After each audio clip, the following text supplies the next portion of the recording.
Welcome to the area of Dumont in Paris, France, and we're here because it is where the Stadium de Fauvettes is, and that's the place that the Springboks are training for as they gear up for their all-important semi-final against England on Saturday at the Stade de France. It's a repeat of the 2019 final, and the team are in focus game mode because that is what knockout rugby requires. With me, I've got Adnan Mohammed. He is a rugby journalist, has been following rugby for a number of years, and was also at the last Rugby World Cup. Adnan, I'd just like to know, do you get the sense from the box that this is the same feeling around the team and the cohesion that we saw in 2019, that they can go on and win it? Yes, Vaylen, definitely. I sense a quiet confidence within the side. You must remember, most of the side is like 4 years older. Some of them they came into their first World Cup. They are World Cup winners. Yeah. So I think that speaks volume of the guys who were younger then, and after 4 years it will give them a lot of confidence going into this game, meaning that they have been there before and they're able to, they can do the job again, definitely, in my opinion. There's something to be said about those teams that have done it before. Ireland had never gotten past a quarter-final, and as much as they tried to say that this is a brand new generation of players, they have left all the ghosts of the past, they fell once again at the quarter-final stage. You had France, best place at home to finally win a World Cup after 3 times ending runners-up. There's definitely something to say about having been there before and having the ability to look at countrymen that have also been there before. Yeah, 100%, Vaylen. I think you hit the nail on the head there. Prior to the knockout stages, I was asked the same question. And funny enough, that was what I mentioned. I said that, the fact that Ireland has never gone past the quarterfinal, that would count against them, that big match temperament. Mm-hmm. And that's why I say our guys are in a good space. But you must also remember that England, they were also in that final last year, so it's a repeat, and I'm sure they would have learned from that.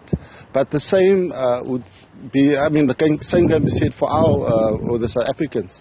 The fact that they've been there, if you look at the team that played last week, the pack of forwards was the most experienced in terms of caps that they ever had, that they put onto a rugby field. So I think when it comes to experience, there won't be a lack of that. And I think with Rassie and Jacques also having been, it's the first time ever that a coaching team have taken a side, and that's where they maybe have the upper hand with England, because Eddie Jones is no longer there this year. They've got Steve Borthwick, who's apparently, he's a newbie at it for especially for knockouts, and also a massive game like this at a World Cup.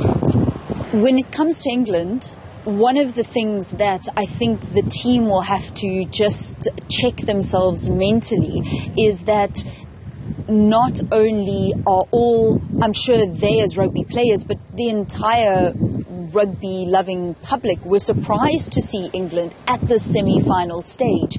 So you almost wonder how they'll have to just check themselves not to slip into an area of complacency. They've come through some incredible test matches in the lead-up to the semi-final, whereas England have hardly been tested, and everyone's surprised that they're in the last 4.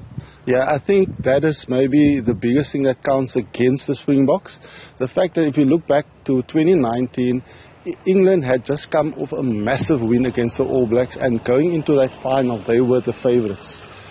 There's no doubt about it. They thought that, so South Africa shouldn't fall into the trap where they feel that because they had a tougher path into the final than England, and England has, let's face it, England has been a bit under the radar and nobody expected them to be there. Whereas 4 years ago, everybody expected them to beat South Africa in the final, especially after their performance against the All Blacks in the semis, by knocking them out, making them the favourites. And the South African side shouldn't fall into that trap. I think they will be wise to that. They would definitely want to, think of a situation where they cannot think of themselves even remotely as favourites. Because on the day, anything can happen.